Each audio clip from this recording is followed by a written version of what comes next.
Okay, welcome back, everyone. So, you know how last time we took like this big, wide view of the whole blockchain world? Yeah, definitely. Trying to see the whole forest, right? Exactly. Well, today we're kind of going to zoom in on one specific tree, you could say. All right. And it's one that's been honestly catching my eye a lot lately, just because it's doing some really different stuff, and I'm really intrigued to kind of get your take on it. Cool. And this is GPU.net. GPU.net. Okay. And it's being talked about a lot as, you know, a potential rival to like the big names, Ethereum, Solana, that kind of thing. Mm-hmm. But it's also got some pretty unique features that make it stand out from that crowd. Mm-hmm.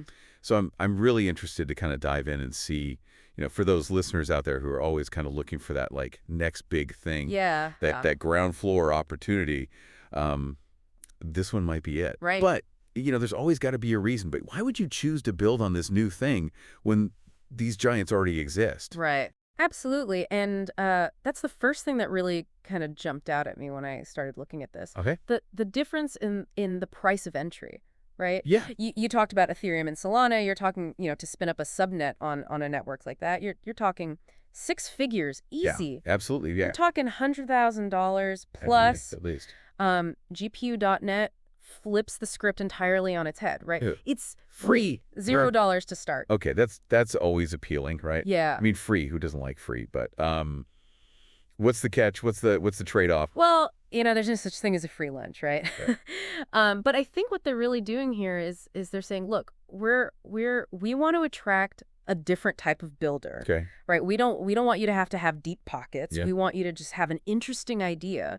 Mm. And we want to make it so easy to build that you don't have to be a blockchain expert to get started, right? Yeah. So it's more about accessibility then, right? Like opening it up to a wider pool of talent who might not have, you know, hundreds of thousands of dollars laying around just to experiment. Absolutely. And I think that's where that you know, the really interesting part comes in for me is, you know, they're working on something called GANchain.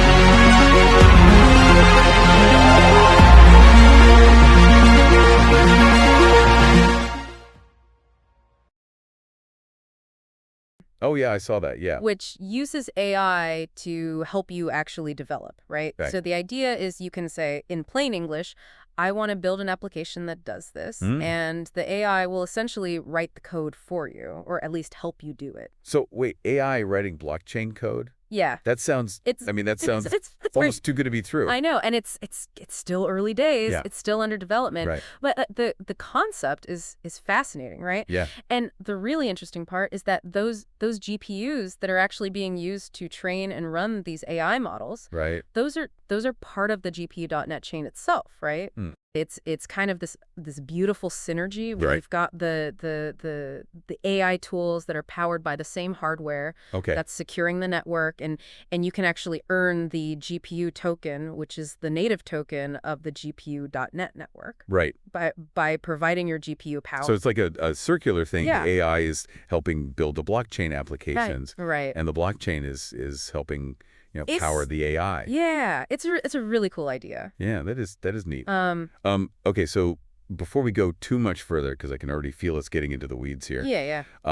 Let's take a step back. Sure. For any of our listeners who are like, okay, I'm hearing all these cool buzzwords, but what is a subnet actually? Yeah. Can you break that down like in simple terms? Sure. So a subnet is essentially like it's like your own little neighborhood Okay. within the larger city of the blockchain, right? Gotcha. It's a dedicated space where you can set the rules, right? Yeah. You can create your own applications.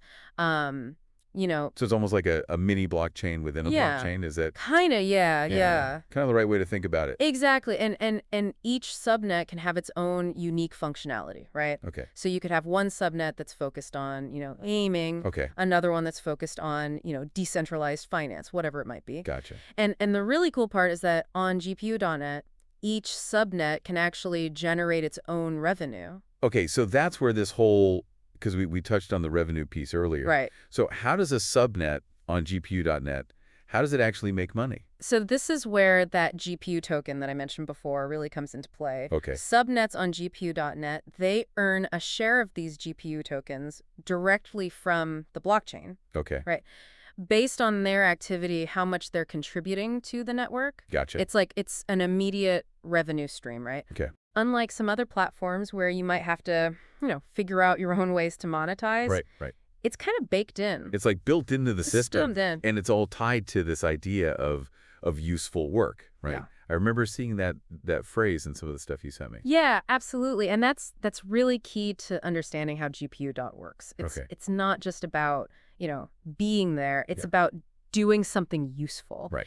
And they use a combination of proof of useful work, W, and proof of stake, TOS. Right.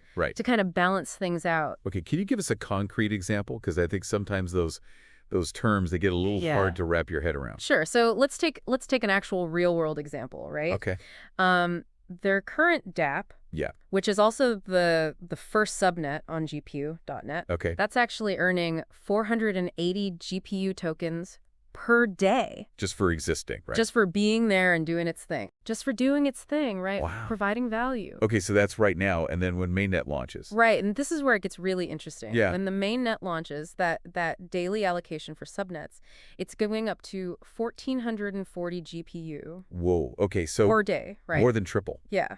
So that's a significant jump. It's a big jump, and that's creating a lot of buzz. Okay, but now I got to ask, how does the whole king and queen systems, how does that fit into this? Okay, so what are they actually doing? All right, so what is their role in earning these tokens? So think of the kings as the builders, right? Okay. They're the ones who own the subnets. Okay. And they earn GPU tokens based on how much useful work their subnet is doing, right? So that's the POW side of things. That's the POW side, right? Gotcha. You're actually doing something. Yeah. The queens, on the other hand, think of them more like investors. All right. Right? They stake their GPU tokens, and by doing that, they get voting power, right? Okay. They get to decide how much block rate, essentially how much attention each subnet gets. So are they like boosting certain subnets? They are, yeah. That they think are particularly promising? Exactly. And of course, for their participation, they're earning rewards too, right? Okay. That's the POS side. So the kings are kind of like the builders, Yeah. creating the things that have value. Yep. And the queens are kind of like directing the resources and attention to the ones that they think are the most promising, most exciting to work. That's a really good way to think about it. And then that dynamic, especially with that increase coming with the mainnet launch, right? It's going to be interesting. Really interesting to see. Yeah. Will this lead to, this massive influx of new dApps? Yeah. And if so, will quality go down? It'll be a bunch of junk. Yeah. Will it be a bunch of junk, or will it be, this really amazing flowering of innovation? Right. And then how will that affect the GPU token? Right. What does that do to the economics of the whole? It's a really fascinating. It is, and for all our listeners out there, here's something to think about. If it becomes so easy to build on GPU.net. Yeah. Right. Like if they really achieve this vision of using AI to kind of make it accessible to anyone, does that devalue the whole thing? Right.